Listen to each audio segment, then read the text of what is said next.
Hey everyone, it's Remy again from Random Street Medic. Today we're going to talk about something I mentioned about 4 days ago, 4 or 5 days ago. I really want to talk about anxiety as a provider as well as an activist. I think it's really important to touch on something that doesn't get talked about enough. And the reason I feel that way is because it really impacts how you interact with others as well as it impacts the way you provide care to people and just your actions in general.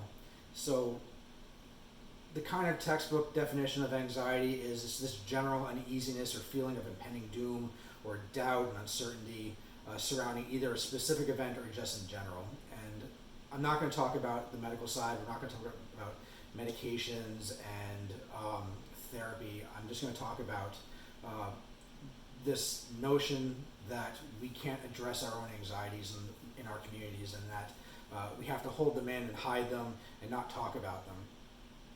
And this becomes a problem in a lot of our spaces because when we don't talk about these things, when we don't decompress, when we don't debrief with one another, when we don't take a step to actually minimize our anxieties, they become crippling. And it can manifest in ways such as not being able to go to actions or not being able to perform your duties at an action. And when I say duty, I don't mean like, in the military sense. I mean perform the position that you sign up for, either be as a street medic or as a comfort care individual or whatever you're doing out there. So I think it's really important to have this discussion. So the difference being between anxiety and fear is it's okay to be fearful of something because that's something that we all have. We should all have a healthy amount of fear towards, police violence or bystander violence or something might happen to us. Those are legitimate fears, and a fear is just something that is your mind telling you that there's potential danger with either an object or an individual or a situation.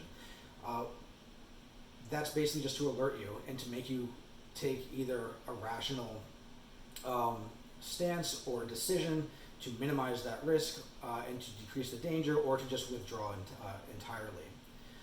But with anxiety, that's a lot longer lasting, and it's one of those things where if you don't actually take care of it. So for example, as a care provider, I've been doing my job for about 14 years now. Anxiety is one of those things that it can stop you from providing care. It can stop you from providing effective care. And there's a study out there that shows us that unmitigated anxiety causes cognitive changes, it causes poor decision making, and it causes some functionality changes in terms of just the ability to come to a good decision on even some simple tasks. So what we should be doing is we should be checking in with one another. We should talk to each other about how we feel about the actions that are happening around us. When we talk about buddy systems in terms of street medic, we should check in with one another in terms of the things that scare us, the things that make us feel uneasy, whether or not we're coming in to these spaces and what our mental hygiene and mental health looks like coming in. And that occasional check-in during actions. You're not alone at these actions. You're with a partner, and you have thousands of people around you sometimes. So there's a really great quote that's from an international physician that travels around the world to do either Ebola response or coronavirus response in other countries. His name is Leonardo Fernandez, and he's an intensive care specialist out of Cuba. And what he says is that we're all afraid, but we have a revolutionary duty to fulfill, and we take out fear and we put it to one side. Any person that says that they're not afraid is a superhero, but none of us are superheroes. We're not superheroes. We're revolutionary doctors. So some of us as street medics aren't doctors, we're not physicians, but the concept is the same. We're allowed to be afraid, and there's times where being afraid is a good thing. And at no point should we reach a place where we say, you know what, we have no fear. We're not superheroes. We can be hurt, we can be injured, we can be arrested, we can go to prison, and we should be aware of that. But at the same time, we shouldn't allow our anxieties to inhibit our abilities to interact with the people around us. And we shouldn't allow our anxieties to stop us from providing effective care in the moments when people need the most. So what I recommend is, again, have a check-in system. Have some sort of discussion with the people around you if you're part of an organization, if you're part of a street medic team. Have those discussions. Check in with each other.